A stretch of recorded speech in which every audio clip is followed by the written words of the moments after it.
So I'm a mathematician, which everyone loves. And but there, like, one peripheral benefit of being a mathematician is taxis. So if you get in a taxi and you say, I'm a mathematician, you'll get two very distinct responses. Was, I didn't like maths in school, or you might be bright. But really what they're saying is, oh, sweet fuck, you are dull. And you get the wonderful side effect is that you get the quietest taxi ride imaginable. You know, at no point can they even start. Look at that. No, it's a mathematician. Let's not begin. But I really think it's very unfair. So I think it's unfair to think mathematicians are dull. I'm going to demonstrate this with literally the best maths joke ever. This kills in most mathematics departments. So, and if you know the answer, please don't ruin it for the audience. Okay? So the joke goes, what's purple and commutes? No? An abelian grape. Wait. See, that's funny. Because the word grape and group sound very similar. An abelian group commutes. It kills everything. So that's a mild digression. So I'm going to talk to you about my life, my transition. So I did a PhD in computational fluid dynamics, which sounds really fancy. But among mathematicians, I would be the stupid kid who'd eat paint. Because I did something that involved computers and something that could be useful. And that is just the biggest no-no among mathematicians. So my PhD was to solve fluid flow. So I did loads of different equations, and the first equation I tried to solve was describing fluid flow against a wedge like this. Yeah? So you're thinking, oh, that's just like a boat. That must be really useful. Wait. It was in 2 dimensions, so that means just x, y. There was no time involved. It was infinite water, and it was an infinitely large boat. And you're thinking, well, still, that might be interesting. No, because I wasn't actually allowed to solve near the edge of the boat because that was too complicated. So really, and no time whatsoever. It was just at one time point because including time is way too difficult. And so the next year of my PhD, I added heat. Once again, on an infinite wedge, infinite fluid, still being bullied by my other mathematicians. And then another year I had an equation for mass transfer and another thing. And then I finished my PhD. And that was grand. But it was 2005, 2006 in Ireland. And there were no jobs. So I was looking for a job. And this is where the story comes a bit dark. I met an Australian in a bar. And as we all know, that's a bad start. And so the Australian said to me, I'm a psychologist, which also is iffy. Any psychologists in the house? I know there's one, sorry. And he said to me, would you go to Germany for 2 months as a job? And I went, sure. I didn't have a job here. And I said, fine. And I said, but I don't speak any German. He said, it's okay. You can just scream loudly at them. And then he said, and I said, what will I do? And he said, oh, I'm going to get you to program a motion platform. And I said, I don't know what that is. And he said, it's like a robot. And I went, fine. Programming's fine.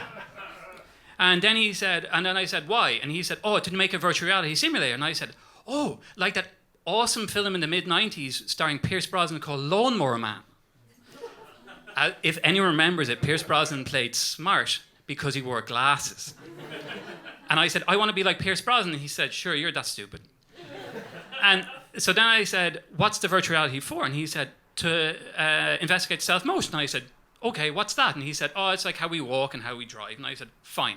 And then he said, it's to specifically investigate visual vestibular interaction. I went, what? And so I said, okay, I know what the word visual means. I'm okay with that. I don't know what the vestibular is. Does anyone in the audience know what a vestibular is? My wife will, but that's about it.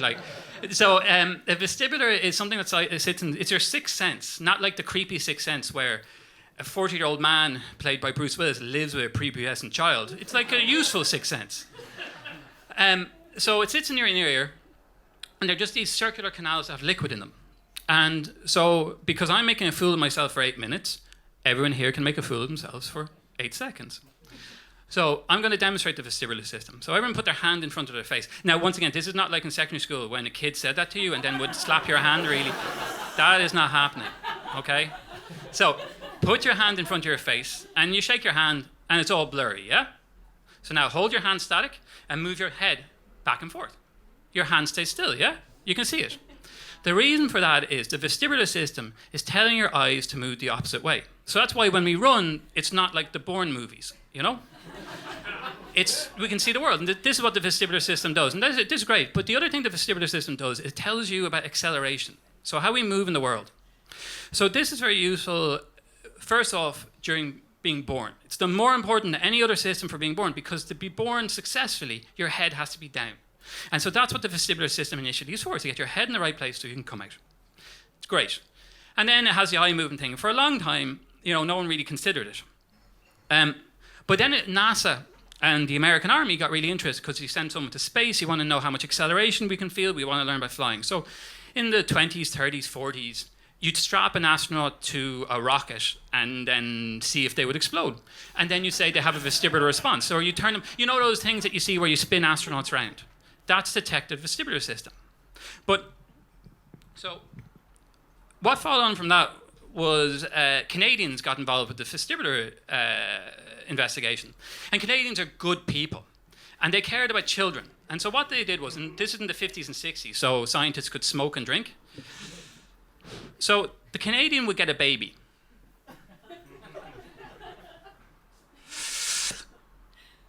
Baby can smoke, it's nice. It's the 60s, it's good for the lungs. And then the Canadian would put a baby in a room. And then the Canadian would play tricks on the baby, because it's funny.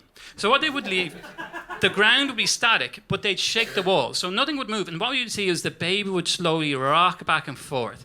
And you think I'm joking, but you can look on YouTube of dudes who look not dissimilar to me right now, bearded with check shirts, but with cigarettes, of course, laughing at babies, because after a while, what does a baby do when it keeps rocking back and forth? It falls over. And to them, and from everyone else, and also they did it with older people, which is much funnier. But now, due to ethics, that's wrong. So that's great. And so for many, many years from then on, everyone just said the vestibular system should have kicked in. The vestibular system is only really used for eye movements. And so this gets me back to where I came into the story. So I then spent I was meant to be there for 2 months. So I called up my wife saying, I'm going to Germany for 2 months. She was my girlfriend then at the time, said, I'm going to Germany for 2 months. I promise you I'll be back. So after 2 months, I called back again saying, I'm not coming back for a year. And she said, okay. And during that year, I programmed up a robot. There's a big robotic arm. So it's hard to describe, but picture my arm and then make it 50 times bigger. And at the end of the hand is where you put someone. And we'd move them in space, like this. And at the same time, we'd project an image. And we could say the image was moving left, but we'd physically move the person right. And so we'd be able to introduce conflicts between what the vestibular system was telling and what the visual system was telling them. And we did all these experiments. Took 3.5 years. My wife kindly came and lived with me after that. But during that time, we found out that the vestibular system was very useful. Now, as I was saying, this is part one of probably a 10-part series about how you become a neuroscience from mathematician. But at the end of this time, I was able to say that convincingly, actually, the vestibular system is vital. And why that matters is one of the biggest causes of reduction of life quality for the elderly is falls. And so myself and one of my main collaborators, we spend our life looking at how people walk. It seems obvious, but we actually look at what are the actual inputs to walking. You think it's one thing, but actually in reality it's many other things. So we try to understand how that works and hopefully then preventing it.